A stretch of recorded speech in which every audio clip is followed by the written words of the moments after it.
ने कोई पूछा उन्हें, कोई मूतने नहीं आता उनके मुंह पे अब ना। पहले तो लोग थूकते भी थे, अब तो मूतने भी कोई नहीं आता उनके मुंह पे। तो यही आती है जब एक मुसलमान के मजहब के बारे में कुछ कहता है ना, अपने ही मजहब के बारे में, उसे अप्रिशिएशन मिलता है मीडिया, गोदी मीडिया की तरफ से और एक अनभक्त की तरफ से। तो ये तमाम खुश होते हैं 2-4 दिनों के लिए। फिर उसके बाद जब ये कन्वर्टेड हो जाते हैं हिंदू की तरफ ना, फिर इनकी औकात क्या होती है ना, फिर वो निचले दर्जे के कहलाते हैं हिंदू। आप इससे पहले उठा के देख ले, एक रिजवी था, वसीम रिजवी साहब थे, कितना कुछ किया उन्होंने। जब हिंदू बने, कोई पूछा उन्हें, कोई मूतने नहीं आता उनके मुंह पे अब ना। पहले तो लोग थूकते भी थे, अब तो मूतने भी कोई नहीं आता उनके मुंह पे। तो यही हाल रुबेका साहिबा का भी हुआ। अब आते हैं कि 2014 से पूरे हिंदुस्तान में ना टीवी पे ना एक फ्रेम सेट था।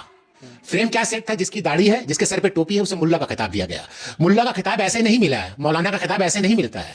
मौलाना का खिताब के लिए आपको कितना ही पढ़ना पड़ता है। ये एक डिग्री है और ये पढ़ाई है, उसके बाद अचीव करते हैं आप मौलाना का तखल्लुस या लक़ब या टाइटल। बात समझिए। मगर ये जो मीडिया है ना, जो गोदी मीडिया, उसे ना जो अनभक्त ना, उस मौलाना, उस दाढ़ी को ना एक गाली बना दिया था, नौज़बिल्लाह। मैं इसलिए बात कर रहा हूं, जो वो बच्चा वहां खड़े होकर जब बात कर रहा था, जब वो बच्चा खड़े होकर वहां बात कर रहा था, वो क्या बात कर रहा था? वो किसको रिप्रेजेंट कर रहा था? उसने कुछ हदीस के बारे में, हदीस से कोट किया, उसने कुरान से कोट किया, उसने कुछ आसमानी किताब से कोट किया, उसने दुनियावी बात से आपको हराया है कि खुदा है। उसने तो कुरान और हदीस कोड ही नहीं किया पूरे स्पीच में। और कहीं भी फ्रेम में वो दिखा है, कहीं भी फ्रेम में वो दिखा है कि वो मुसलमान है।